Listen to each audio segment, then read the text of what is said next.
Les trous noirs, on en a beaucoup entendu parler comme étant des trous dans l'espace qui pourraient nous faire passer dans une autre dimension ou même carrément faire disparaître des planètes. Mais c'est quoi exactement? Comment ça marche?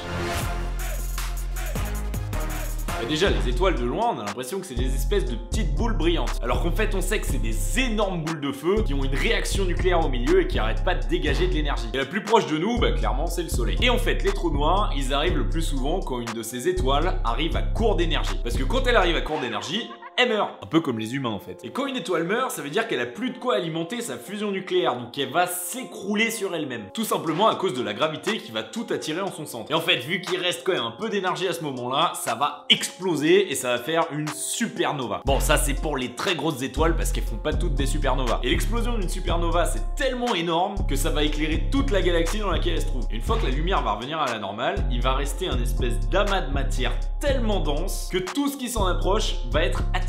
Et ça va disparaître du domaine visible, donc ça va devenir noir. C'est pour ça qu'on a tendance à dire que les trous noirs c'est des passages dans d'autres dimensions. Parce qu'ils ont tendance à faire disparaître des trucs aussi gros que la lune. Et un trou noir c'est hyper dense, mais t'imagines même pas à quel point c'est dense. En gros, ils ont pas de taille particulière. Et il y a des scientifiques qui disent qu'on peut en trouver certains qui font la taille d'un atome. Et ces scientifiques là ils disent aussi que ceux qui font la taille d'un atome, ils pèsent le poids d'une grosse montagne. Donc imagine un trou noir qui fait la taille de la lune ou du soleil. Les assez gros trous noirs on les appelle les trous noirs stellaires et ils font jusqu'à 20 fois la masse du soleil. Et les très très gros, ils s'appellent supermassifs. Et pour la petite histoire, on en a un en plein centre de notre galaxie, la Voie lactée, et ils peuvent faire jusqu'à 4 millions de fois la masse du soleil. Et il y a un certain Albert Einstein, que tu connais peut-être, qui a réussi à expliquer pourquoi les trous noirs sont complètement, vraiment, absolument, complètement noirs. En fait, il y a deux versions de la théorie de la relativité. Il y a la fameuse E égale mc2, que tout le monde connaît, mais ça c'est la théorie spécifique. La théorie générale, elle dit simplement que la matière et l'énergie ont la capacité de tordre l'espace-temps.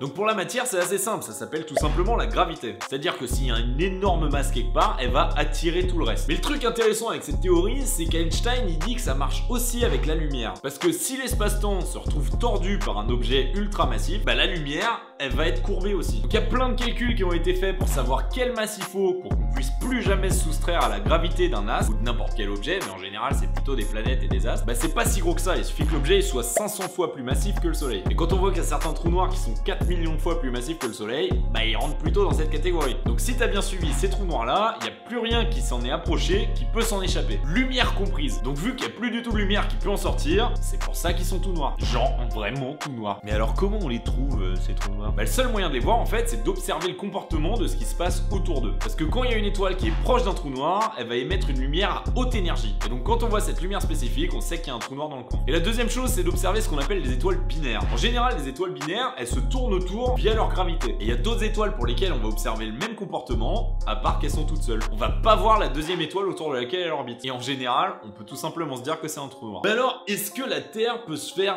manger par un trou noir? Plusieurs choses là-dessus. Déjà, il n'y a pas de trou noir à côté de la Terre, donc on est plutôt tranquille. Et si le Soleil devait être remplacé par un trou noir de la même masse, ça changerait rien. Enfin, ça changerait rien pour les orbites des planètes. Elles vont continuer de tourner autour d'elles, mais il n'y aurait plus du tout de lumière. Et s'il n'y a plus du tout de lumière, il n'y a plus de vie. Donc bon, ça changerait quand même 2-3 trucs. Mais de toute façon, le Soleil, il est trop petit pour pouvoir devenir un trou noir. Donc c'est franchement pas un problème, il ne viendra pas une supernova non plus. Bon allez, moi je dois aller me faire bronzer, je vais profiter des derniers rayons de soleil. Like, abonne-toi, tout ça, tout ça. À plus!